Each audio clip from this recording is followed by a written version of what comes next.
Muchas gracias. Buenas tardes. Soy Pablo Zavala, el director de Fundación Transición Española. Bienvenidos a este acto que organizamos conjuntamente con la Fundación Civismo y con el colectivo Fernando de los Ríos. Muchas gracias por asistir. Muchas gracias también a la Fundación Universitaria Española, que siempre acoge nuestros actos de manera muy positiva. Y muchas gracias también a nuestros invitados de hoy, a Teresa Freixes y a Alfonso Guerra. Tenemos un acto doble esta tarde porque celebramos, por un lado, el 46º aniversario de la Constitución Española y, por otro lado, celebramos la presentación y debate en torno al libro de Teresa Freixes, En defensa de la transición. Como pueden ver, el título es toda una declaración de intenciones en defensa de la transición. Si hay que defender la transición, es porque la transición corre algún peligro. Y si la transición corre algún peligro, pues no solamente la transición, sino el producto de la transición, que es la Constitución Española, pues también debe correr algún peligro. Y sobre esto y sobre otras cosas es lo que vamos a hablar en este acto. Y yo les voy a presentar a nuestros dos invitados. No hace falta presentarles, pero por si acaso luego esto se graba y un hispanista en Pyongyang o en Damasco lo ve, pues será importante saber quiénes son nuestros invitados. Teresa Freixes, como todo el mundo sabe, es catedrática de Derecho Constitucional, tiene la cátedra ad personam Joan Monnet, tiene innumerables obras sobre el constitucionalismo y, tan importante como lo anterior, es un puntal del constitucionalismo no solamente en España, pero especialmente en Cataluña. Buenas tardes, Teresa. Hola, buenas tardes. Muchas gracias por acudir. Gracias por la invitación. Muchísimas gracias. Y en segundo lugar, tampoco hace falta presentar a Alfonso Guerra, porque todo el mundo sabe que Alfonso Guerra fue un protagonista de la transición, negociando los artículos de la Constitución con Fernando Abril Martorell, del cual ellos dos son autores en numerosos casos, y además es un ejemplo de que el consenso es posible. Alfonso Guerra, además, ha sido diputado en numerosas legislaturas, vicepresidente del Gobierno, y es de todos conocidos. Alfonso, muchas gracias por acudir a la llamada de Fundación Transición y por venir esta tarde. Encantado, muchas gracias. Muy bien, pues el acto va a ser de la siguiente manera. Primero va a hablar Teresa, va a hacer una exposición de 15 minutos relacionada con su libro, y Alfonso hará después lo mismo relacionado con su prólogo, y si nos da tiempo, pues yo luego les haré algunas preguntas. Así que, Teresa, tienes la palabra. Muchas gracias, muchísimas gracias por haberme invitado a hacer este acto en una fecha señalada no solo por el aniversario de la Constitución, sino por cómo está ahora en estos momentos nuestra Constitución, nuestro país y nuestra situación política. Antes que nada, quisiera tener un recuerdo por las víctimas de Valencia. En estos momentos se está haciendo el funeral con la presencia de Sus Majestades los Reyes, y pues quisiera rendir un homenaje a las víctimas y a todos esos voluntarios que están ayudando a intentar paliar la situación en esas circunstancias tan terribles. Bueno, en teoría veníamos a hablar del libro, con lo cual algo habrá que decir sobre él. Yo tengo que dar las gracias a la editorial Almuzara, a Manuel Pimentel, que fue quien me lo propuso de hacerlo. Y en cuanto me lo dijo, pensé, pues es una buena ocasión, porque tan puesta en entredicho la transición como en estos momentos, no habíamos tenido una etapa en estos 46 años de vigencia de la Constitución en la que pues se la intentara de alguna manera pues o borrar o tergiversar o manipular o, en fin, criticar. Bueno, criticar estaría bien porque la crítica siempre es saludable, pero no de la manera como se estaba haciendo. Con lo cual pensé, pues es un buen momento para reflexionar sobre ello. pero no únicamente para reflexionar sobre qué fueron aquellos años y cuál fue el resultado, sino qué ha quedado de ello, qué podemos hacer ahora con este legado y para qué puede ser importante para las futuras generaciones, que es realmente lo más, de alguna manera, determinante en la situación actual. No es poner en marcha un sistema, sino que ese sistema perdure y que ese sistema sirva para algo a sus destinatarios y a los que vienen después de los destinatarios directos. Tengo que agradecer muchísimo también el prólogo de Alfonso Guerra. La verdad, para mí es un honor y un placer extraordinario que él enseguida accedió a hacerlo y la verdad, pues muchísimas gracias, te lo agradezco mucho porque es importante que alguien como tú, que vivió aquellos años y que los conoce evidentemente muchísimo más que yo, porque yo era más joven y no estaba en los mismos avatares que tú, tuve los míos, pero no eran los mismos, y la verdad esto pues para mí ha significado un honor grandísimo. Así que te lo agradezco muchísimo y además por el contenido y por el tono del prólogo, que tampoco es, digamos, un contenido y un prólogo habitual en estos casos. Es muy... Me parece que es muy tuyo. Sí, desde luego. Bueno, pues he dicho porque lo escribí, porque me lo pidieron, pero eso no significaba que no tuviera esta preocupación desde hacía tiempo. Para mí, que yo he sido un poco un alma nómada, que me ha gustado ir por muchos sitios, pues una vez regresando, no sé si era de Moldavia o de Rumanía o de dónde, me encontré con que se había convocado una manifestación contra el Tribunal Constitucional, porque el tribunal parece ser que estaba haciendo unas cosas espantosísimas. Y yo, que había seguido más o menos lo que pasaba por aquí por el país, pensé, ¿pero qué está sucediendo? ¿Una manifestación contra el Tribunal Constitucional? Digo, esto es que no te estás enterando muy bien de qué es lo que está pasando.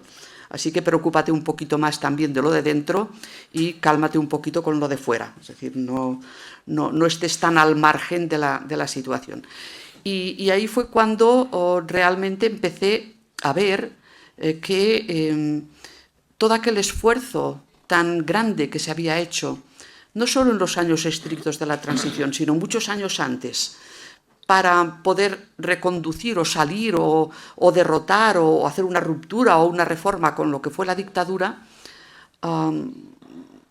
no se estaba valorando suficientemente y además se estaba incluso tergiversando.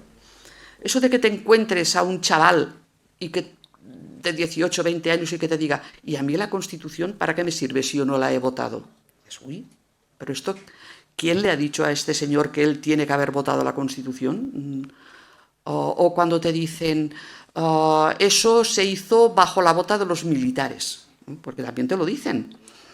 Es bajo la bota de los militares, oiga, no sé, yo no la sentí en ningún momento la bota de los militares, sentí más la bota del terrorismo, sentí más la bota de la extrema derecha, sentí más la bota de una determinada extrema izquierda que tampoco entendía mucho qué es lo que pasaba por ahí, pero la de los militares, francamente, la sentí muy poco en la época de la transición, muy poco. Y la verdad, había que reflexionar sobre ello. Muchos dicen que se fue muy parco, que había muchos temores, que no se abordó todo lo que se hubiera tenido que abordar. Es evidente, en una Constitución uno no puede abordarlo absolutamente todo, sino el núcleo duro de lo que va a ser el país en el cual la Constitución va a estar vigente. Y en aquellos momentos era complicado, porque se había decidido previamente, bueno, con negociaciones dificultosas, recordemos los pactos de la Moncloa también, sin los cuales hubiera sido prácticamente imposible tener después la Constitución que tuvimos. Recordemos pues la creación de esas plataformas que condujeron al final a un entente importante entre lo que podía ser la oposición pura y dura al franquismo y aquellos sectores del franquismo que veían que el régimen no se sostenía y que tenía que avanzar hacia la modernidad, hacia un sistema más democrático. Y ese pacto pues finalmente se logró. Y fue la primera constitución en toda nuestra historia constitucional que no era la constitución de media España contra la otra media.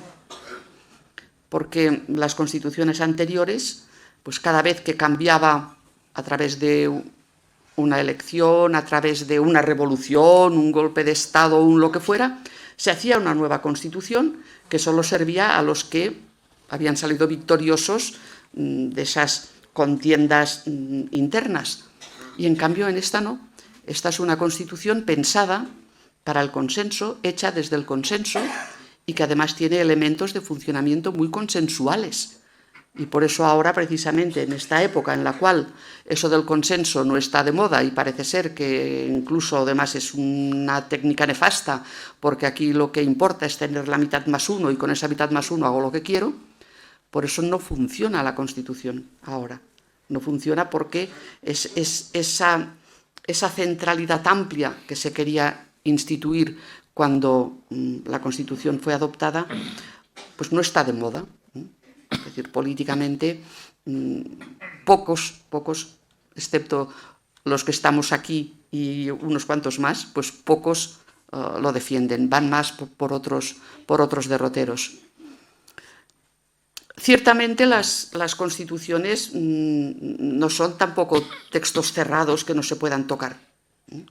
Todas las constituciones tienen voluntad de permanencia, si no, no serían constituciones, serían otro tipo de normas fácilmente reformables. Entonces, todas las constituciones quieren durar y por eso tienen cláusulas de reforma, pues ciertamente a veces un poco complicadas. Y es normal que las tengan. Las fórmulas de reforma que tenemos nosotros no son ajenas a las del constitucionalismo europeo en general. Constitucionalismo democrático. Hay países en los cuales el método es exactamente el mismo que nosotros, o prácticamente igual, y reforman la Constitución cuando lo creen necesario. Lo que significa que el problema no es el método, sino que el problema es la voluntad política. Es decir, si hay voluntad política, las cosas se pueden hacer. Hemos hecho 3 reformas constitucionales por el método no difícil, por el método ordinario, y se han podido hacer y hay gente que ni tan siquiera se ha enterado de que se han hecho, por el poco ruido que ha generado. En cambio, aquellas cuestiones más de calado, más de fondo, no es que no se hayan reformado. A mí lo que me duele es que no se hable sobre ello. Es decir, no que no se hable de cualquier manera, sino que no se reflexione, sino que no se haga un análisis, es decir, qué es lo que nos ha funcionado bien, qué es lo que nos ha funcionado mal, hacerlo racionalmente, con voluntad constructiva y a partir de ahí pues pensar en qué es lo que tendríamos que poder reformar para que no destruyéramos el sistema sino que lo mejorásemos. Esa es un poco la intención que he tenido en el libro. A partir de los elementos consensuales de la transición, ver de qué manera podríamos rescatar ese legado, qué es lo que podríamos reformar y hacerlo en el sentido de mejorar el sistema. Sobre todo, hay un problema importantísimo que, digamos, flota por encima de todos los demás, que es el modelo de organización territorial, el título 8. Pero es que eso ya se sabía desde que se hizo, que el título 8 marcaba cómo hacer las comunidades autónomas, su nivel de competencias, la reforma de los estatutos de autonomía al cabo de los 5 años para que el régimen competencial fuera más o menos homogéneo. Todos éramos muy conscientes de que aquello no era un modelo cerrado y definitivo y que el tiempo lo mejoraría y habría una reforma constitucional que nunca se ha planteado en serio. Hubo un intento en el primer gobierno de José Luis Rodríguez Zapatero formalizado, que llegó hasta el dictamen del Consejo de Estado. Algunos de los que estamos aquí tuvimos algunas intervenciones en todos los estudios que se hicieron al respecto. pero que se fue al traste porque bueno, pues llegó el pacto del Tinell, el pacto entre Maragall y Zapatero, olvidaron la reforma constitucional y se dedicaron a hacer un estatuto de autonomía que nadie quería y que nadie había pensado que pudiera ser algo necesario, para sobrepasar a la Constitución, nos dijeron, y además para que de esta manera después la Constitución se tuviera que adaptar al estatuto de autonomía que se hubiera hecho para Cataluña. Y encima intentaron vincularnos a bastantes constitucionalistas a ellos, para que lo aplaudiéramos. Yo enseguida se lo dije, digo, mire, yo es que lo que a mí me han enseñado y estudiado es que la norma suprema es la Constitución y en todo caso el Estatuto de Autonomía se adapta a la Constitución, no la Constitución a un Estatuto de Autonomía, que está por debajo en el sistema de fuentes. Reformen primero la Constitución, señores, y a partir de ahí planteémonos los estatutos de autonomía. Bueno, aquello que surge en ese momento determinado parece que vuelve a estar otra vez de moda. Parece que se vuelva otra vez a pensar exactamente en lo mismo. Vamos a ver de qué manera reformamos el sistema, pero no ya con reformas formales de estatutos de autonomía, sino con, podríamos llamar casi mutaciones constitucionales, a ver si consolidamos lo que yo llamo el confederalismo de la centrifugación, es decir, crear un Estado confederal centrifugando competencias por todas partes, y a partir de ahí, después, en todo caso, ya veremos qué modelo constitucional establecemos. Es, digamos, también una técnica absolutamente nefasta por lo que significa en lo que es la teoría constitucional, que no tiene ningún sentido, y sobre todo también porque de alguna manera formaliza tomar decisiones fuera de las instituciones, que es otro de los graves problemas que estamos teniendo ahora. Se están decidiendo cuestiones fundamentales de organización del Estado español fuera del marco institucional. Mesas en Ginebra, mesas en Waterloo, reuniones en Perpiñán, en donde sea. Claro, uno se pregunta, ¿nos imaginamos, por ejemplo, a los alemanes decidiendo el futuro de Baviera en Oslo? Se me hace un poco difícil, pero es que llegar a ese absurdo es lo que parece que estemos haciendo aquí. Decidir sobre lo que son elementos básicos de nuestro funcionamiento como Estado, como es el régimen de financiación de las comunidades autónomas, como es bastantes categorías constitucionales de práctica constitucional, el papel del Parlamento, de qué manera se ningunea al Parlamento en estos momentos, haciendo que el Congreso quede, digamos, relegado a una cámara de reproducción de determinadas decisiones que se toman fuera y luego se las formaliza allí o se las intenta formalizar allí. Claro que hay que reformar el Senado, es evidente. El Senado hay que reformarlo, pero habría que reformarlo en el marco de la reforma de la organización territorial, que fuera realmente una cámara de representación de las comunidades autónomas. Aquí da mucho miedo la palabra federal. Yo que trabajo mucho en Europa y allí somos federalistas, y lo decimos claramente, y bueno, algún miedo da, pero mucho menos que aquí.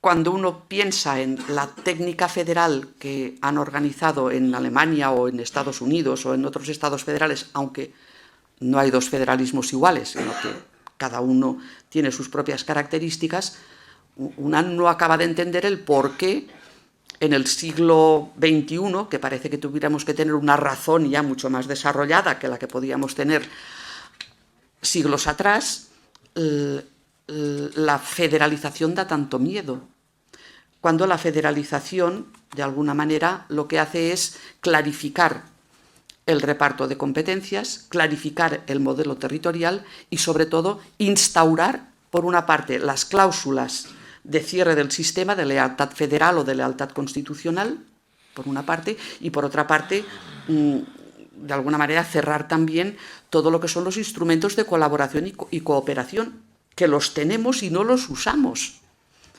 La conferencia de presidentes, que parece ser que se va a reunir pronto, lleva más de 2 años de retraso. Y tenemos las conferencias sectoriales, las conferencias bilaterales, el Consejo de Política Fiscal y Financiera. No, no, no, mejor que nos reunamos en Ginebra y entonces allí decidamos una singularidad para Cataluña y a ver luego qué es lo que vendemos con esto y cómo adaptamos el resto a esta situación. Esto es empezar la casa por el tejado, y las casas cuando se empieza por el tejado se empiezan muy mal.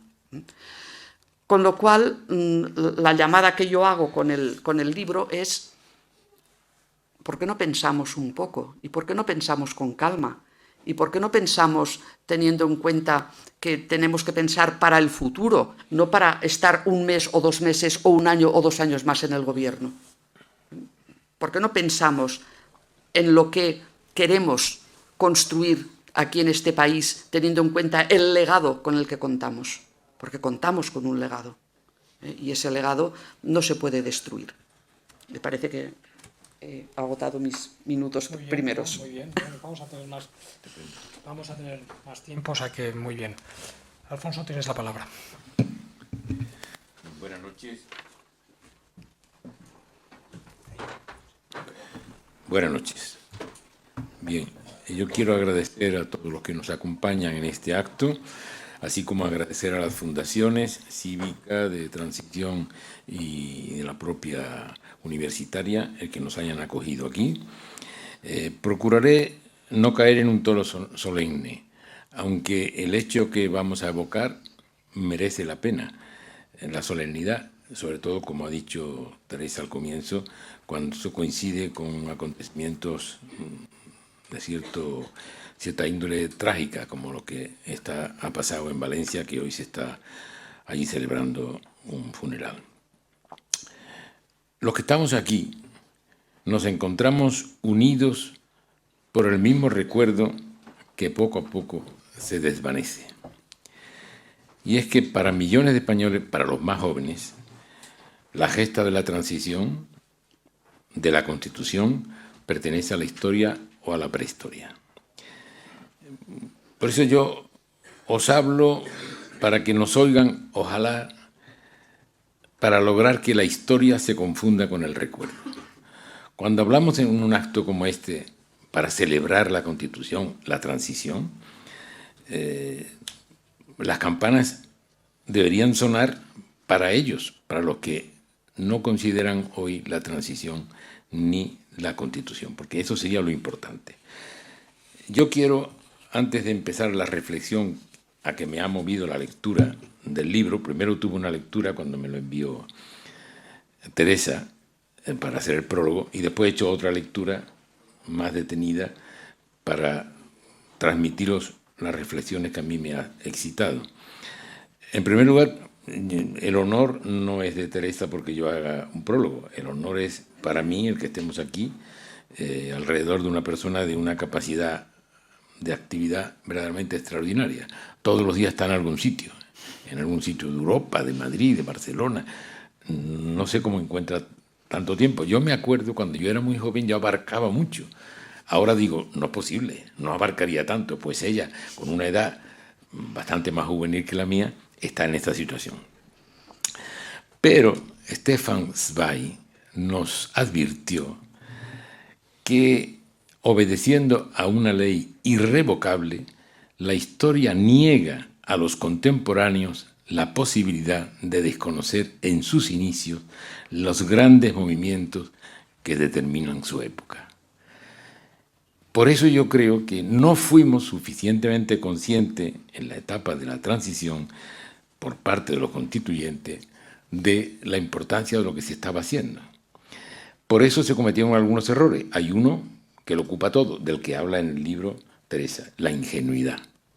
Fuimos bastante ingenuos en cuanto que las declaraciones de lealtad y de fidelidad al sistema que se hicieron por parte de algunos grupos, pues no han resultado. Han resultado más bien lo contrario. Pero nosotros no podemos valorar lo que fue la transición, lo que fue la Constitución, si no echamos rápidamente una vista atrás. Pero claro, España era una nación importantísima en el siglo XVII, la más potente del mundo, pero empezó a declinar y no paró. Es verdad que hubo algunos intentos de arreglar la situación de la cultura general de España, la Constitución de Cádiz, la institución libre de enseñanza, los regeneracionistas, pero eso terminó pronto, no tuvo continuidad. Entonces unos partidos dinásticos, en connivencia con el monarca del tiempo, envilecieron los primeros atisbos de la democracia española y propiciaron una conciencia general de la necesidad de cambiar el régimen caduco.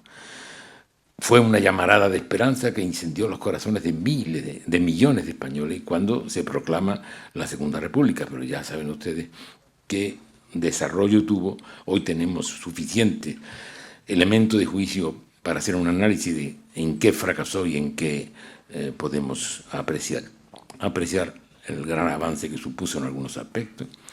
Pero, como saben ustedes, vino un golpe militar, una guerra cruelísima, una dictadura muy larga.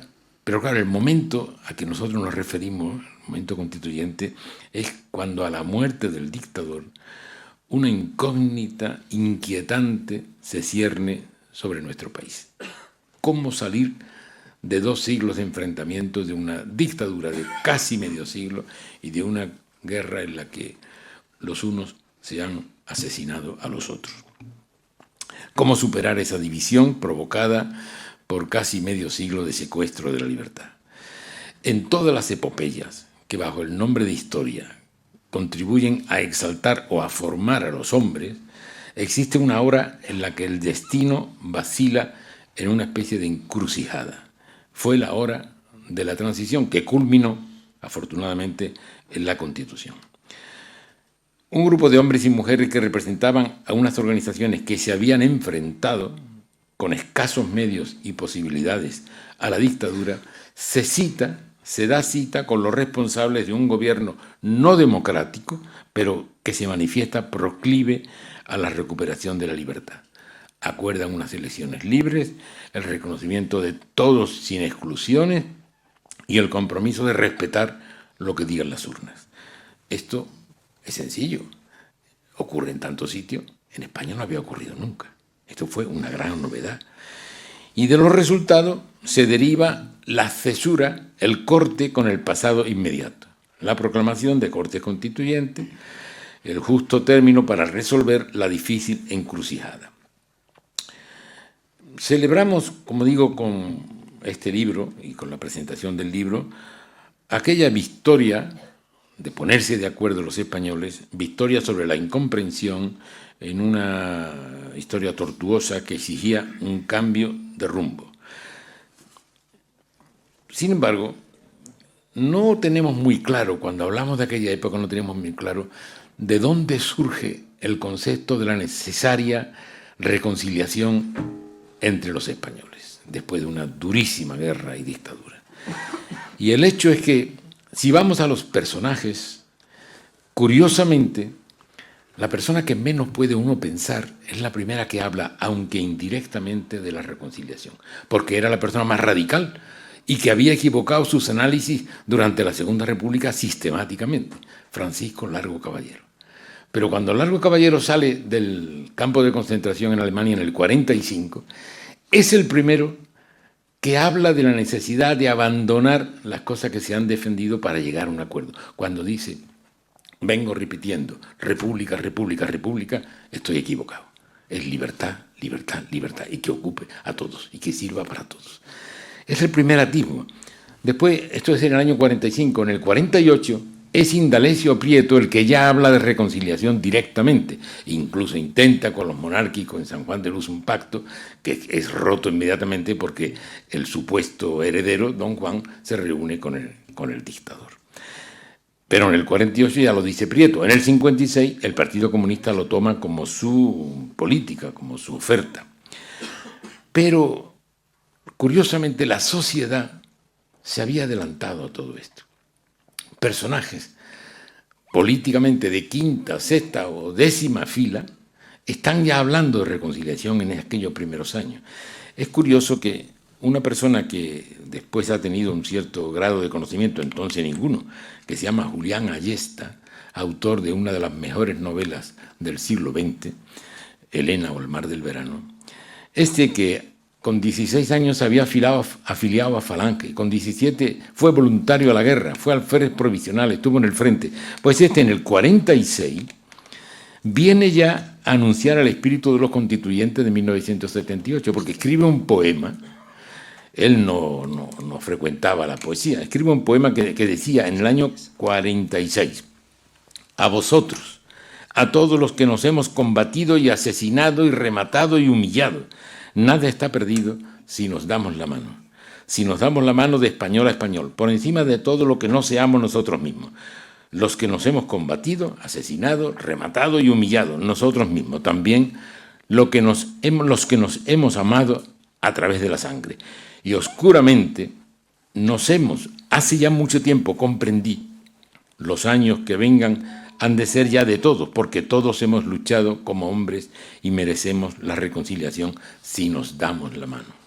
Año 46. Del mismo tiempo, hay un socialista aragonés en el exilio en Francia, cuyo nombre puede confundirse con un famoso filólogo, pero no es así, se llama Manuel Alvar, que decía ya entonces con toda claridad, en aquel momento era muy duro decir esto: cuando llevamos desgranando tristemente en horas de profundas melancolías años de exilio, pienso que ya es tiempo de plantearnos la necesidad apremiante, ineludible para todos, de cerrar definitivamente el paréntesis sangriento que representan nuestras contiendas entre españoles de uno y de otro bando. Hay que dar el pasado inmediato por muerto, borrón y cuenta nueva, y veamos si de ahora en adelante acertamos a vivir y convivir en paz. O sea, la sociedad estaba exigiendo. Por eso cuando los políticos en el año 77 y 78 deciden ponerse de acuerdo, no es por una iluminación, es porque es lo que estaba reclamando la sociedad. Esto es ejemplo por declaraciones, por escritos, pero es que en la calle, cuando hacíamos la Constitución en la calle, la gente nos paraba para decir: esta vez tiene que salir, esta vez tenéis que poneros de acuerdo. Es lo que quería la gente. Y eso es lo que Teresa valora en su libro y se inquieta ante el hecho de que no lo vea reflejado en el ámbito político, y que de ese ámbito político, como ocurre siempre, eso va descendiendo hacia la sociedad, y si primero son los representantes de la sociedad los que crean la animadversión, después llegará, antes o después, a la sociedad. Y ella lo hace muy bien porque no tiene complejo. Esta es una constitución buena, democrática, moderna, avanzada, solidaria. Declara que España se constituye en un Estado social y democrático de derecho, en fin, da todos los valores que yo no me voy a detener en que ella lo hace estupendamente bien. Pero es verdad que entonces, en aquellos días, sin precedentes en nuestra historia, llamémosle conservadores y llamémosle progresistas, porque esto de las etiquetas hoy está un poco en un baile. No sabemos muy bien si las posiciones representan las etiquetas que se ponen o no. Pues estos conservadores, progresistas, renuncian. ¿A qué renuncian? A la exigencia absoluta de sus proyectos. Ceden parte de sus propuestas para abundar en el interés colectivo general. Por eso cuando las conferencias que yo doy en los institutos y en los colegios alrededor de la fecha en que estamos ahora, que por cierto, a los estudiantes cuando se les explica, les parece fascinante, les interesa muchísimo. Pues siempre preguntan, entonces, esto que usted dice que se hizo por consenso, defina usted el consenso. ¿Qué es el consenso? Y yo le doy la versión más cruda. El consenso es la nómina de las renuncias que tuvimos que hacer todos para llegar a un acuerdo entre todos. Eso para algunos es una traición. Han renunciado. Sí, pero yo renuncio, el otro renuncia y el otro también renuncia con el objeto de encontrar un punto común. Y se hizo una transición que fue complicada, no fue idílica, hubo crisis económica, hubo violencia política, hubo de todo, pero se hizo llegando a la formulación de una constitución que es una de las más modernas que hay en el mundo, sobre todo por la fecha, y que ha permitido un tiempo largo de estabilidad y de prosperidad en nuestro país. Claro, ¿va a estar siempre así? ¿Se puede reformar? Claro que sí, tiene un título de la reforma, de cómo hay que reformar.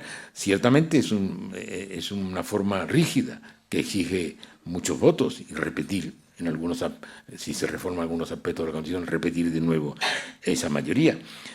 Pero yo soy muy partidario de hablar de que necesitamos reformas en la Constitución, pero no creo que necesitemos la reforma de la Constitución. No creo que sea necesario un proceso constituyente y, para colmo, no hay flores en el jardín, precisamente. No está el horno para bollo, que diría uno más castizo. Claro, aquí nos quedó una cosa pendiente. Yo diría que quizás dos cosas. El no poder establecer un proceso de exigencias penales ni política al pasado dejó una dificultad que ha venido a plantearse años después a través de lo que podríamos llamar el dolor diferido de los nietos. Los nietos quieren saber, y quieren saber todo porque sus abuelos, sus padres callaron justamente por prudencia para no complicar la vida a sus nietos. Al paso de los años, algunos se han levantado la voz diciendo que no fue la Constitución ni fue la transición algo que haya que aplaudir, sino lo contrario, y se basan en falsedades, en mentiras, que son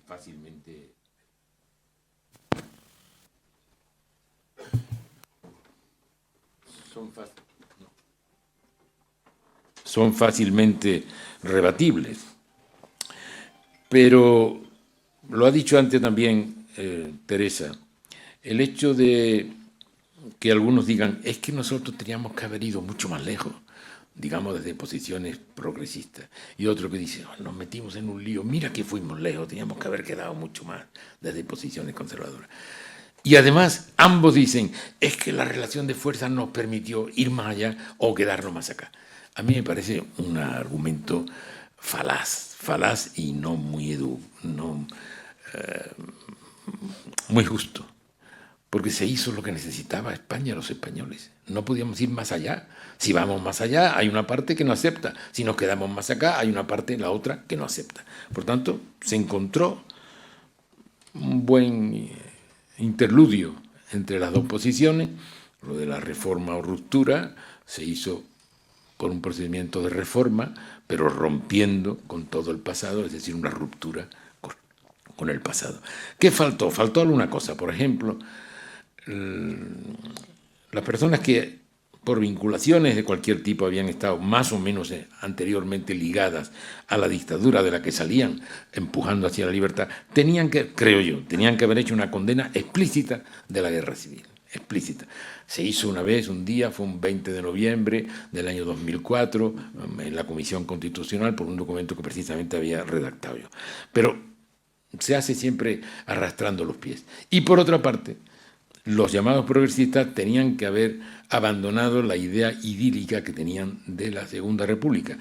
Visión idílica fundamentada en una ignorancia profunda de lo que fue la República, porque hubo varias repúblicas. No es lo mismo el bienio rojo que el bienio negro, que después el Frente Popular y que después los años de la guerra. Hubo 4 repúblicas muy diferentes, que incluso los más partidarios de la República no estarían dispuestos a apoyar más que los más partidarios, digamos que 2. Y no lo demás. Entonces, nosotros estamos en una situación en la que no se valora lo que significó aquello, que significó históricamente un paso de gigante, los que hombres y mujeres en el 6 de diciembre del año 78 hicieron con la Constitución. Y hoy se discute todo, y está bien que se discuta, pero que se discuta racionalmente. El otro día escuché una declaración de otro aragonés, Javier Lambán, que me pareció estupenda, que decía, es que los socialdemócratas no quieren enterarse, algunos socialdemócratas no quieren enterarse de que sin democracia liberal no puede haber socialdemocracia. Y claro, sin separación de poderes no puede haber democracia liberal. Ergo, sin separación de poderes no puede haber socialdemocracia. Y eso parece que resulta difícil para algunos de entender. He dicho que hay hay un título para reformar la Constitución. ¿Qué hay que reformar? Se podrían reformar muchas cosas. Si a mí me dieran el encargo personal, a ver, reforma ahí todos los artículos que crea, unos 90 tendría. Pero eso no serviría para nada, porque es la Constitución que hace una persona o una parte de los que tienen que, si no le interesa a los otros, si no están de acuerdo a aquellos más, pues no sirve de nada. Ahora, hay cosas que son bastante fáciles de entender que deberíamos tener nosotros porque algunos huecos se nos han quedado respecto de lo que es el constitucionalismo moderno europeo. Por ejemplo, no hay una cláusula de intangibilidad de nada. En nuestra Constitución se puede reformar todo, absolutamente. Claro, eso es lo que hace que haya en la reforma unos artículos muy rígidos para que no sea fácil modificarlo, porque si no fueran rígidos, esta Constitución no la conocía ni ya saben ustedes. Bueno, entonces habría que establecer una cláusula de intangibilidad que lo tienen todas las democracias europeas, todas las constituciones europeas, ¿por qué no? Por ejemplo, la unidad territorial es intangible, no se puede modificar, no se puede proponer. Y luego aquí hay una discusión un poco extraña hoy en la sociedad española sobre si esta es una constitución militante o no. Pero es que puede haber constituciones que no sean militantes. ¿Existe eso en el panorama jurídico? Yo creo que no. Pero en fin, en la izquierda y en la derecha se habla de esta no es militante. ¿Cómo que no es militante? Usted tiene que defenderla. Bueno, la ley electoral, y de eso dedica Teresa unas páginas bastante interesantes. La ley electoral, desde el punto de vista puramente electoral, es una buena ley. Y esto yo sé que cuesta mucho decirlo porque todo el mundo está convencido de lo contrario. Todo el mundo acusa al señor Don, que es un hombre bastante inocente, es un matemático belga bastante inteligente.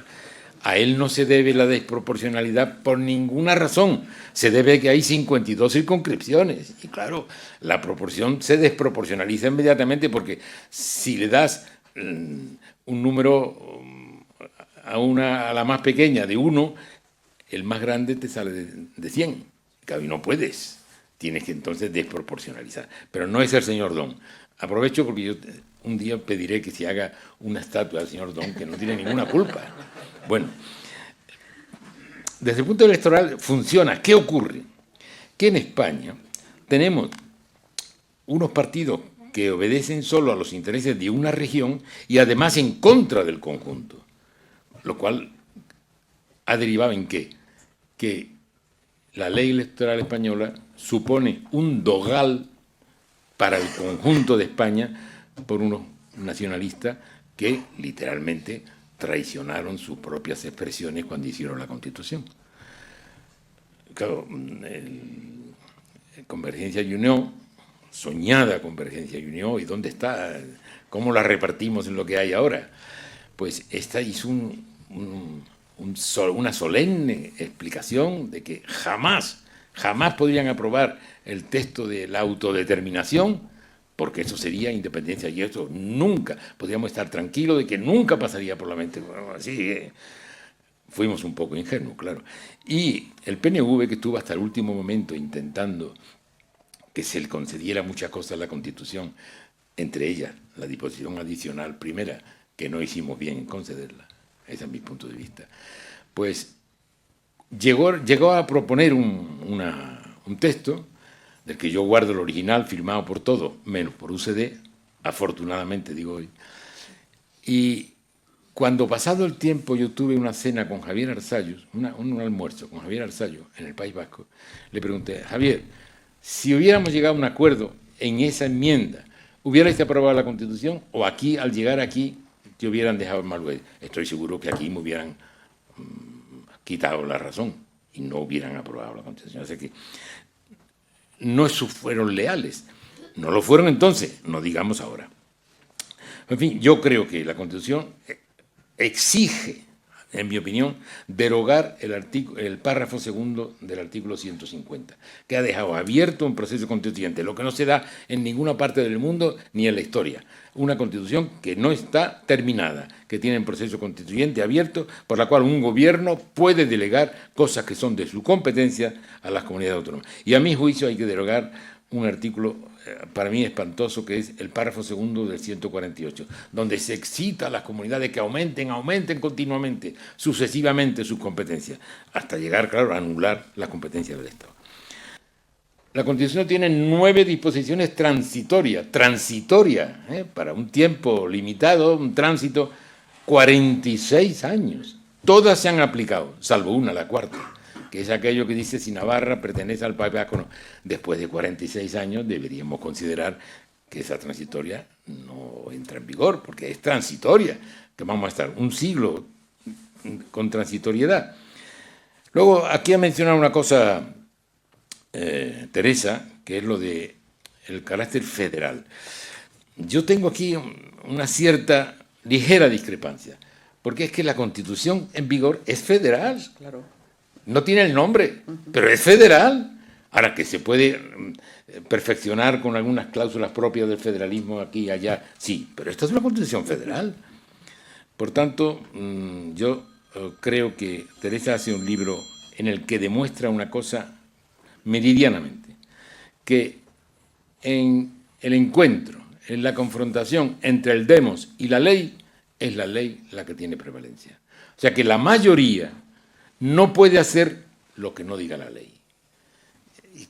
Eso parece muy sencillo de decir, pero no lo aceptan, ¿eh? No hay muchos que lo acepten. Dice, oye, pero si la mayoría estamos de acuerdo, ¿cómo no vamos a poder hacerlo? Oiga, porque la ley no le deja. Usted tiene capacidad de modificar la ley, pero usted no puede hacer lo que la ley no dice, o lo contrario de lo que dice la ley.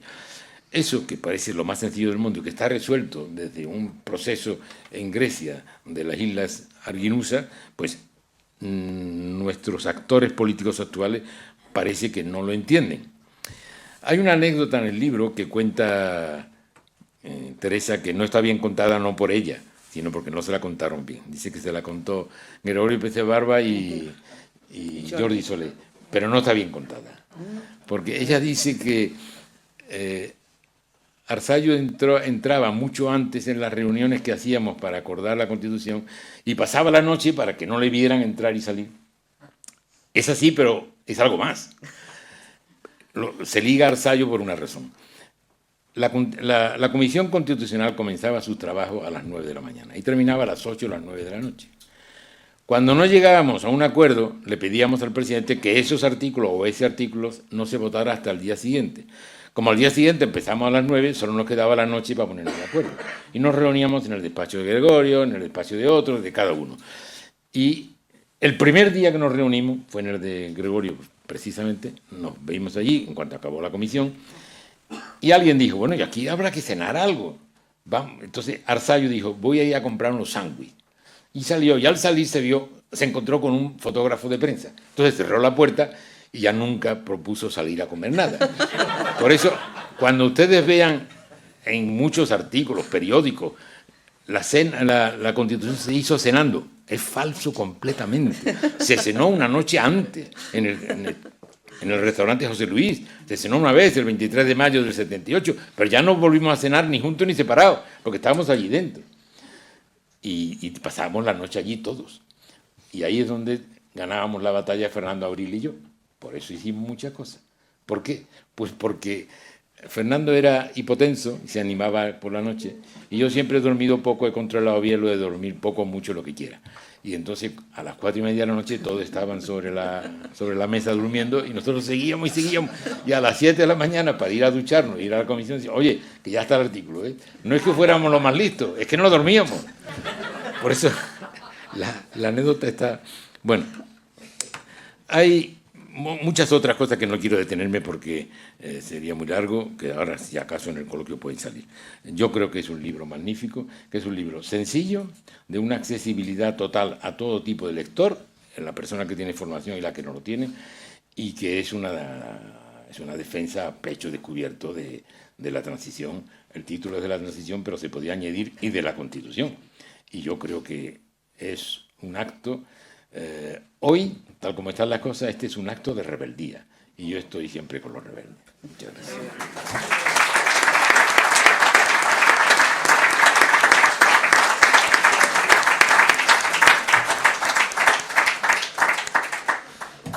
Muy bien. Pues yo quiero haceros la misma pregunta a los dos, porque hay algunas preguntas que tenía previstas pero que ya se han contestado. Y hay en el libro se habla, y está alrededor del libro, la ruptura del pacto constitucional, ¿no? Que yo quería preguntarles a los dos, ¿cuál es el coste de oportunidad del disenso en los asuntos fundamentales del Estado? ¿Cuál es el coste de oportunidad de la ruptura del pacto constitucional? Por ejemplo, Teresa.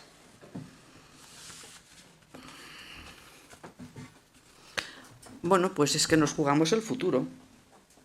Es decir, es un coste altísimo porque es un salto en el vacío.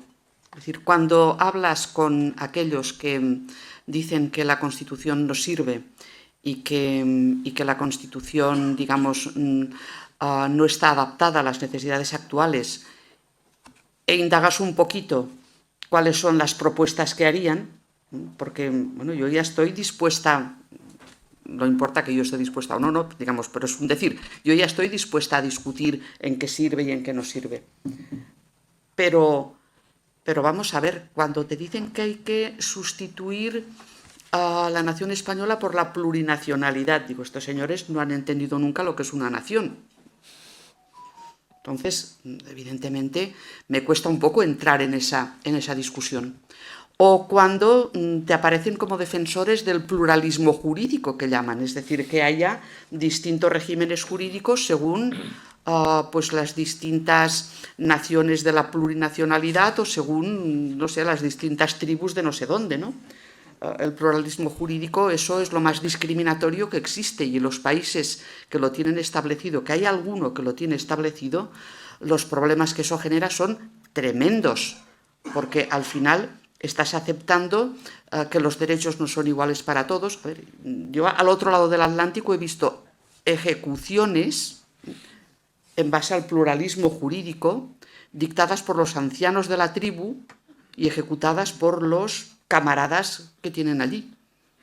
Claro, cuando te das cuenta de qué es lo que estás viendo, te horrorizas. Dices, ¿y tenemos que defender el pluralismo jurídico que en un extremo puede llegar hasta ahí? No, hombre, no, por favor. Si lo mejor que hemos llegado a tener en la modernidad es poder hablar, pues eso, del Estado de Derecho, de derechos en igualdad para todos. Esto es lo que ha sido el avance en estos últimos siglos. Y ahora resulta que lo vamos a destruir. Coste de oportunidad, vamos, no quiero yo ese coste de oportunidad, ni para mí, ni para las generaciones que vienen después. Es decir, me gustaría dejarles el mundo es imposible, pero al menos nuestro pequeño terruño un poquito mejor que el que nosotros encontramos. Y con esta ruptura del pacto constitucional que nos llevaría a un modelo que no sabemos cuál es, porque los defensores de estas cosas son una ínfima parte de la sociedad, porque son muy pocos, ya veríamos en una buena explicación cuántos podrían aceptarlo, y luego, aunque lo aceptara la mayoría, hay cosas que la mayoría no puede disponer de ello, porque la mayoría también se puede equivocar, si no, no se hubiera inventado el control de constitucionalidad. Los parlamentos decidirían y punto, y nadie los controlaría, y en cambio la modernidad nos trajo también el control de constitucionalidad. Por lo tanto, es un coste muy alto, muy peligroso, que incluso, claro, según qué tipos de planteamientos, nos saca también del marco europeo. ¿Qué hacemos fuera del marco europeo? Instituirnos como cabeza de una comunidad, yo que sé, hispano-latinoamericana, basada en vaya usted a saber qué cosas, porque hay teorías que también nos quieren conducir hacia ahí, que tendríamos que olvidarnos de Europa y centrarnos en un pacto con las naciones, sobre todo de América del Sur y México, y a partir de ahí, pues, instituirnos nosotros en cabeza de puente. Y resulta que hemos estado aquí trabajando para ir construyendo esa Unión Europea con las libertades ciudadanas, con la libertad de circulación. ¿Nuestra economía cómo la dejaríamos con todo esto? Es que yo no sé cómo la dejaríamos. Evidentemente, la entrada en el euro tuvo su coste. Es difícil estar en las circunstancias actuales económicas, pero ¿qué hubiéramos hecho después de la crisis del 2008 y después de la crisis económica que vino después de la pandemia sin la ayuda europea? ¿Dónde estaríamos ahora? Con lo cual, si rompemos ese pacto, que encima además nos puede sacar fuera de Europa, ¿dónde nos vamos a resituar? Bueno, ya solamente han faltado pues los últimos acontecimientos de estos últimos años, ¿no? La guerra de Ucrania, toda la situación en Oriente Medio, bueno, ahora ya también todo el problema desplazado también. Veremos qué supone todo lo que ha pasado ahora en Siria, que ya se está teniendo una nueva oleada de refugiados otra vez. Es decir, sin un paraguas como el de la Unión Europea, que tendría que funcionar mejor, todo se ha dicho, es decir, no todo es perfecto, y hay que también decirle una serie de cosas a la Comisión Europea y al Consejo, eso también es importante. Pero fuera de este marco, ¿qué hacemos? Desde luego no es el marco por el cual luchamos en aquellos años, porque siempre teníamos como referente la libertad, como referente la democracia y como referente también estar en Europa. No teníamos como referente estar en otra parte del mundo, sino estar en Europa. Y por lo tanto, pues romper con esto no sé a dónde nos llevaría.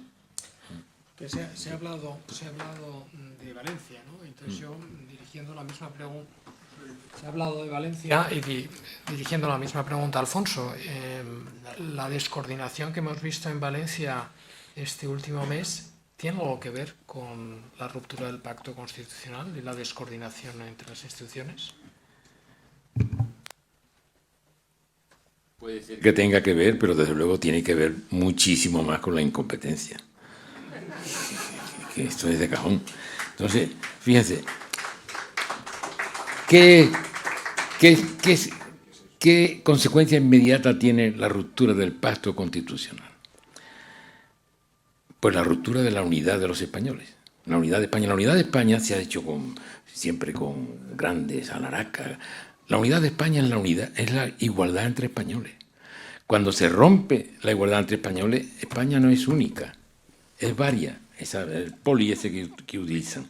Pero yendo a cosas muy concretas, si cualquiera de los que hay aquí en este momento, cualquiera tiene una hija que puede ser muy progresista o muy conservadora, pero está estudiando en Salamanca y vive en Madrid, y llega a Salamanca y tiene que ir al médico porque se ha puesto una noche enferma, y le dice, no, su tarjeta es en Madrid. Eso es la ruptura de la unidad, y eso es lo que está pasando. Y la tarjeta farmacéutica no te lo despachan si no es en tu comunidad, y si te has cogido estudiando o de viaje, no funciona. Esa ruptura es que es una locura. ¿Cómo es posible que en la Constitución diga que el castellano es la lengua española oficial y que todo español tiene el deber de conocerla y el derecho de usarla? Y hace unos días hay un partido político en Cataluña que propone multas a un médico que ha recibido a una enferma en un hospital en castellano. Y dice la Constitución, tiene el derecho de usarla. ¿Cómo podemos llegar a esta cosa tan aberrante, esta locura? Pero lo viven como si fuera una fiesta, toda esta gente que está en esa tremenda locura. Claro, por ese camino, lógico es que Colón sea de aquí y Santa Teresa del otro lado. Sí. Que llegan a un paroxismo total. Pero hay otro tema también, y es que nosotros, tanto Teresa como yo, aunque tenemos bastantes años de diferencia, pero pertenecemos a una generación que no hemos tenido que vestir de soldado con un mosquetón en la mano, en una lucha. No ha habido guerra. Y las guerras se plantean de un momento para otro sin que te des cuenta. Porque en la guerra de Bosnia habían tenido 6 años antes unos Juegos Olímpicos de invierno. ¿Quién le hubiera dicho que a los 6 años después iban a estar los de la misma escalera de la casa pegándose tiros los unos a los otros? O sea, el hecho de que haya un pacto constitucional, la Constitución no era nada más que un pacto de una sociedad consigo misma. Y que haya un pacto que no nos lleve a un enfrentamiento, incluso armado, eso es un valor extraordinario que normalmente, como ocurre con el aire, no le damos la importancia que tiene hasta que nos falta, hasta que nos visten de caqui. Entonces, ¿cómo hemos llegado a esto? Pues por ese camino van por un camino de dividir a los españoles, y si divide a los españoles, el final es siempre trágico.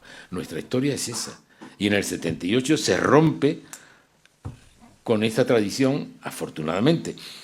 Y cada día lo tenemos peor, porque luego está, me ha preguntado, lo primero por lo de Valencia, luego está el tema de la capacidad. Y es que, claro, hay dos cosas para las que no se pide formación a nadie. Y son dos cosas muy importantes. Y no te piden ni carné, nada. Para tener un hijo, no te piden nada. Hay gente que después con 6 meses lo golpean contra las paredes, no han pasado por ninguna prueba. Y para gobernar un país, no te piden nada. Entras tranquilamente como el más sabio, y a lo mejor no sabes nada. Y de hecho, es lo que está pasando, que tenemos una época, ¿no?, en la que los actores políticos están en un grado de debilidad muy fuerte. Dice, oiga, ¿y esto cómo es posible? Es que esta generación es peor que la anterior, que es mejor, pero las mejores personas de esta generación no van a la política, porque no les gusta, porque ve que eres un sospechoso desde el primer día que firmas, y claro, la gente dice, yo no voy. Mientras que en el 78 las mejores cabezas de las fábricas, de los talleres, de los despachos de abogacía, de la cátedra, dijeron hay que ir allí a echar una mano para recuperar la democracia. Y ahora las mejores dicen yo de política nada. Entonces tenemos una cierta mediocridad. Hombre, hay excepciones. Todo el mundo puede defender que hay gente con capacidad, pero la generalidad no. Es bastante mediocre, y eso forma parte de esta lucha que hay de deshacer la unidad que hicimos en el 78, lo cual es una especie de suicidio colectivo que no lleva a ninguna parte. Gracias. Teresa, en tu libro hablas de las mutaciones constitucionales, ¿no? Aquellos pequeños cambios en las leyes que lo que realmente hacen es cambiar el sentido de las leyes de la Constitución.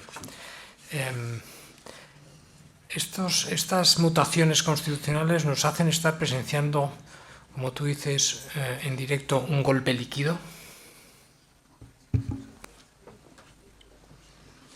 Bueno, son estas expresiones muy usadas por los politólogos, más que por los juristas, porque los juristas, el tema de la mutación constitucional, los italianos les ha gustado bastante, al resto no tanto, porque no han tenido el problema como ha habido también en Italia al respecto.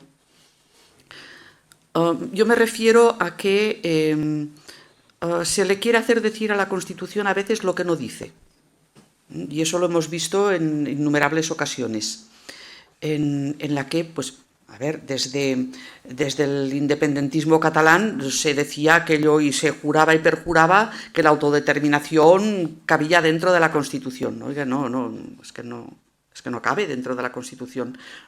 Se rechazó ya en la Constituyente, hubo unas enmiendas, se rechazaron, y después, por otra parte, la autodeterminación pues está regulada en las normas de Naciones Unidas, allí tiene un sentido concreto que no lo podemos extrapolar para hacerle decir a la Constitución lo que no dice. También se nos decía que las leyes de desconexión en Cataluña, bueno, algunos sí que decían que frontalmente iban contra la Constitución, pero había un determinado sector de, comillas, juristas en Cataluña que te decían que no, que podían entrar dentro de la Constitución. A ver, si resulta que allí lo que se estaba diciendo es que no estaría vigente la Constitución ni el Estatuto de Autonomía y que nos regiríamos por lo que se diría durante no sé cuánto tiempo por parte de aquellos que gobernarían Cataluña, oiga, miren, eso en la definición de Kelsen, que si era jurista, es un golpe de Estado. Ni líquido ni no líquido. Es cambiar el sistema por procedimientos que no son los previstos para cambiarlo. Y de ahí que ahí se han dado la mano el nacionalismo y el populismo. Los dos les ha encantado este tema de una manera genial, fantástica. Y bueno, como por ejemplo, pues lo que decía al principio, es decir, que la Constitución deja de estar vigente cuando la población no la siente o no la ha votado. Claro, dices, bueno, pues que se lo pregunten a los estadounidenses que desde 1787 no han votado la Constitución. Nadie. A ver, en fin, decir, y te intentan hacer creer que eso es algo que existe como categoría jurídica. A eso me refiero, a las mutaciones constitucionales. O cuando también se nos intenta pues hacer creer que en Alemania ese sistema que pretenden como singular para Cataluña, porque sería Cataluña la que recaudaría, es el sistema que tienen establecido en Alemania. Oiga, no, mire, en Alemania sí recauda el Land, pero de acuerdo con la ley federal. Y luego redistribuye la federación. A ver, no nos intenten engañar, que ya es lo peor que nos puede pasar. Encima de que nos están destrozando de esa manera sibilina y además sistemática, no nos hemos metido con los medios de comunicación. También habría para hablar un rato, porque yo no he acabado de entender nunca cómo han dado los medios de comunicación, determinados medios, claro, evidentemente no todos, tanta cancha, por decirlo de alguna manera, a la justificación de todo lo que son estos postulados del nacionalismo y del populismo, porque de alguna manera los han intentado normalizar en la sociedad, crear el relato, que le llaman ahora, y a partir de ese relato a ver si conseguimos que se convenzan y de esta manera también logramos nuestros objetivos. Ese es el golpe líquido. Sí, es lo mismo. Vamos a ver. Voy a echar un poquito de agua fría a la cosa, porque ha dicho Teresa, y muy bien dicho, que la autodeterminación, que algunos decían que cabe en la Constitución. Estamos convencidos, otros muchos, de que no cabe, que efectivamente un diputado presentó una enmienda para reconocer la Constitución y se dijo que no, con un balance enorme contra esa propuesta. Por lo tanto, los constituyentes rechazaron que pudiera estar en la Constitución. Pero hay gente que dice que sí, que cabe. Y nos podemos llevar la sorpresa de que esa gente son mayoría en el Congreso, un día determinado. Claro. Entonces, no cabe, pero cabe. Y entonces, vamos al Tribunal Constitucional. Podemos tener la sorpresa de que el Tribunal diga que cabe. Sí, sí. Entonces, este es el problema del sistema democrático. El sistema democrático es tan democrático que permite que se utilice la democracia para destruir la democracia. Y ese es el problema que tenemos en todas partes. Pero claro, España es un país con una historia muy, muy torturada de sí misma. Entonces, eso es de verdad. Y los medios de comunicación que has citado, antes citabas que te diste la sorpresa de que había una manifestación contra el Tribunal Constitucional. Todos los periódicos de Cataluña hicieron un editorial común de todos contra el Tribunal Constitucional, lo cual esto también huele a golpe. Eso es una cosa. Entonces, esta es una situación que en nuestro país hay que andar con muchísima prudencia, porque aquí los demonios históricos reaparecen en un cuarto de hora. Y claro, basta con que la mitad más uno diga que sí cabe, ya cabe, que es el demos y la ley. No es lo que diga la ley, es lo que diga la mayoría. Y la mayoría puede decir lo que quiera, claro, hombre, pero usted me va a impedir que la mayoría hagamos lo que queremos hacer la mayoría. Oiga, pues sí, porque la ley no lo permite. Pues hay gente que está dispuesta a decir que sí lo permite. La Constitución se vota por el 92% de los diputados. Hoy estamos cercanos al 35% contrarios, confesados de la Constitución. No confesados, no puedo hacer el cálculo porque no lo confiesan. Pero esta es una situación muy diferente a la que teníamos. Votado en referéndum por casi el 90% de todos los españoles. Por ejemplo, en Cataluña con mayor porcentaje que en Madrid. Todas las cosas después son como chiste. ¿Por qué? Porque esto es la teoría del salchichón. Cuando estoy cortando este, yo pongo todo en este, y luego en el otro, y luego en el otro, hasta que te quedas con la guita, con la cuerdecita. Y ese es el modelo de los nacionalistas. No te preocupes, solo esto, pero en esto ponemos, hombre, todo. Y luego otro más y otro más. Y estamos en una situación complicadísima. Yo creo que en algunos aspectos se puede parecer a situaciones muy superadas. Por ejemplo, cuando aquí teníamos que vivir en una época muy dura la persecución de una lengua, ahora también. Sí. Pero es otra lengua. Y es que, claro, eso está lejos de la democracia, que se pueda perseguir una lengua. Y además está fuera de la Constitución, por supuesto.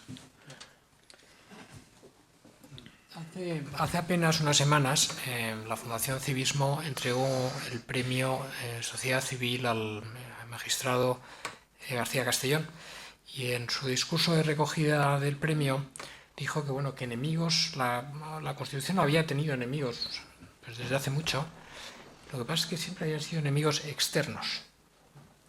Y que claro, que ahora la Constitución lo que tenía era enemigos internos, enemigos dentro del sistema, ¿no? ¿Qué manera tenemos para poder institucionalizar la lealtad constitucional si no hay voluntad si no hay voluntad, ¿no? Porque en el libro se habla de algunas maneras, de algunos sistemas en otras constituciones, delitos contra el orden constitucional, democracia militante, derechos de resistencia, cláusulas de intangibilidad. Pero claro, si no hay voluntad, ¿qué se puede hacer? Yo creo que hace falta mucha pedagogía. Nuestros jóvenes no conocen el sistema constitucional. La ciudadanía en general no lo conoce. Salimos a la calle, preguntamos qué es eso de la imparcialidad del Poder Judicial y las respuestas que oiríamos serían... Teresa, digamos, me permite que te complemente. Es que entre personas que teóricamente son muy formadas, se sigue insistiendo que es el juez el que reclama la imparcialidad, ¿no? El que lo reclama es el reo. Claro, es el reo el que tiene... Eso es una garantía para el reo. Claro. Bueno, aquí es un derecho del juez, no es del juez, es del reo. Claro. Pero en personas muy formadas. Eso es, sí, sí. Hombre, y ministros que dicen que la soberanía nacional reside en el Congreso. Sí. Eso también es divertido, ¿no? Que lo vayan diciendo. Y otro en el Senado. Y otros en el Senado, sí. Es decir, bueno, a ver... O otro tema que acabas de citar, el tema de la lengua. Yo llevo unas cuantas semanas de perplejidad tras perplejidad, porque ahora resulta que vamos a tener que defender el andaluz en Andalucía, el extremeño en Extremadura, el bable en Galicia, la fabla en Aragón, el bable en Asturias. La fabla en Aragón, no ya las tres lenguas que ya siempre han venido, bueno, que son las tres lenguas cooficiales y que desde un punto de vista racional podrían funcionar bien. Lo que pasa es que como la racionalidad ha desaparecido, claro, pues yo el otro día le envié a una persona muy importante una nota diciéndole, ¿qué ciudadano estamos formando? ¿Estamos formando extremeños? ¿Estamos formando, qué? ¿Andalusís? ¿Catalanes? ¿Ya no somos españoles? ¿No estamos en Europa? Claro, esos también son enemigos internos inconscientes.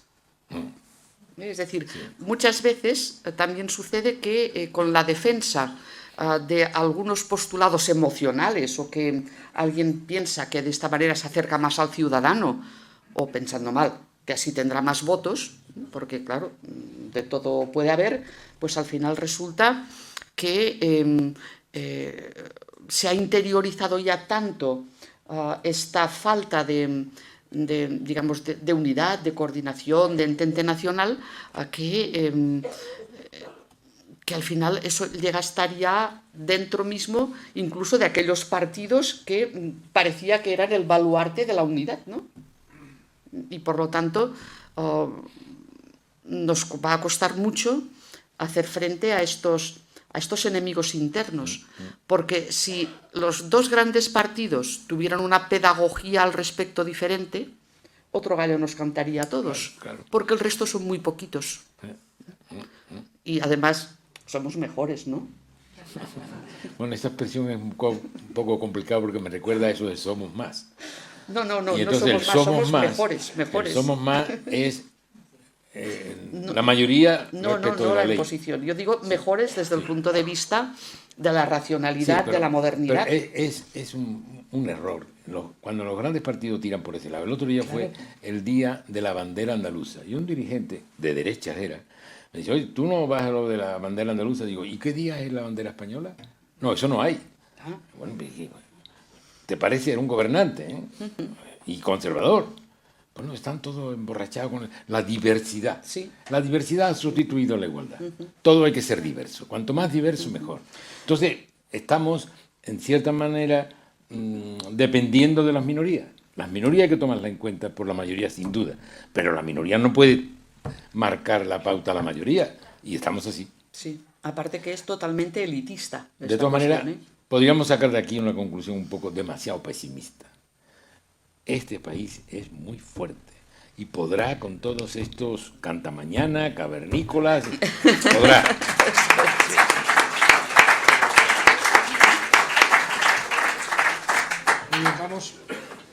Vamos a ir terminando. Yo tengo una última pregunta. Hace unos meses el exministro Ramón Jáuregui dejó escrito en un periódico que desde el actual Partido Socialista le han dicho que hemos sacado al Partido Socialista del Pacto Constitucional, hemos superado la España de la transición y es hora de construir la República Confederal en España. A mí estas declaraciones, este artículo me recuerda a Pío Baroja cuando decía que el socialismo de finales de los años 20 quería tumbar la monarquía y cuando él les preguntaba ¿y después qué?, ellos le contestaban, después ya se verá. Por tanto, yo hago la última pregunta y estamos ante una encrucijada, lo dice propio Alfonso Guerra en el prólogo de su libro. ¿A dónde nos lleva esta encrucijada, Alfonso?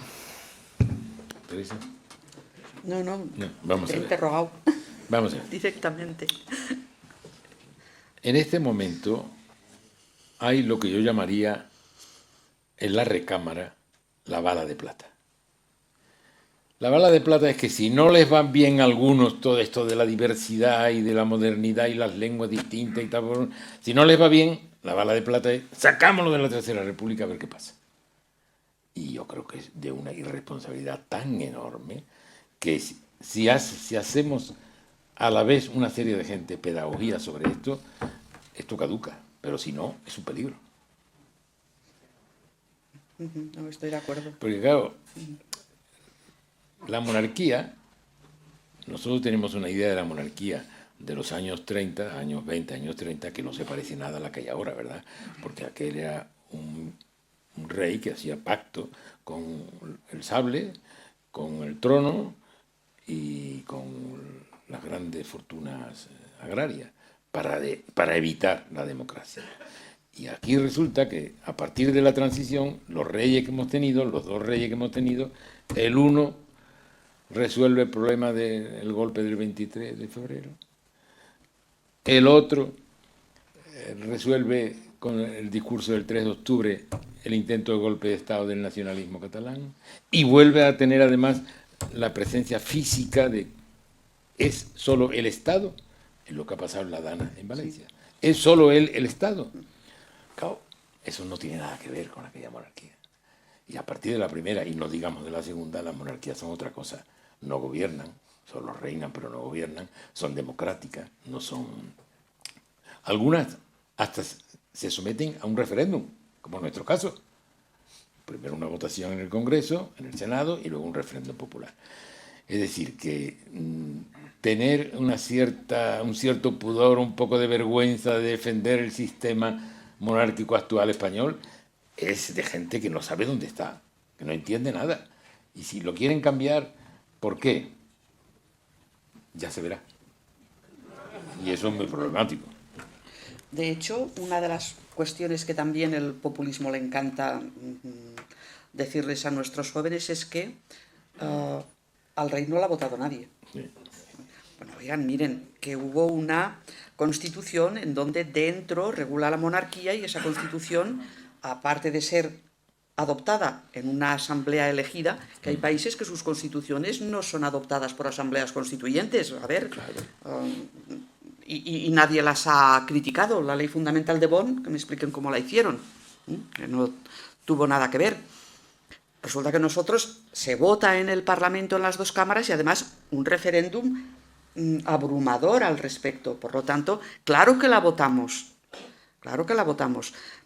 Además, si buscamos en los índices de referencia de las virtudes democráticas, digamos, en los grandes índices de referencia, de los 10, 12 primeros países, la gran mayoría, 7 u 8, son monarquías como la nuestra, monarquías parlamentarias. Eso significa algo. Eso tiene que poder significar algo, porque no son casualidades, sino que es el análisis de un montón de indicadores que luego dan ese resultado. Y yo es que nada más pensar que, además de todo el follón que tenemos, tuviéramos que estar pensando en quién podría ser el presidente de la República. ¿Y qué candidatos? Por eso. Sobre eso les voy a contar, y ya terminamos, les voy a contar la anécdota que cuenta Francesc de Carreras. No, Francesc de Carreras no la contaba, no sé si era Francesc de Carreras o quién. No, yo creo que era Sosa Wagner. Él te lo dirá. Sosa Wagner contaba que estaba una vez paseando por Madrid y entró en la Plaza Mayor, en la Plaza del Sol. Y entonces en la Plaza del Sol, cuando la Comunidad de Madrid, la Comunidad de Madrid tenía sus oficinas, y era el presidente de la Comunidad de Madrid, Esperanza Aguirre. Y entonces había una serie de sindicalistas con banderas republicanas, manifestándose en la plaza, y entonces Sosa Wagner se acerca y le dice: ¿qué es lo que están ustedes pidiendo? Y dice: pues pedimos la República, la Tercera República. Dice: pero usted sabe que si España fuera una república, la señora Esperanza Aguirre podría ser presidenta de la República. Y le contesta el sindicalista: ya me ha fastidiado el día. Bueno, así que muchas gracias. Yo creo que muchas gracias, Alfonso. Muchas gracias, Teresa. Se acercan las Navidades. Mañana no es San Jordi, pero se acercan las Navidades y este libro se puede vender a la salida por el módico precio de 17 euros. Les animo a que lo regalen. Y muchas gracias también por participar en este acto de resistencia constitucional. Gracias. Muy bien.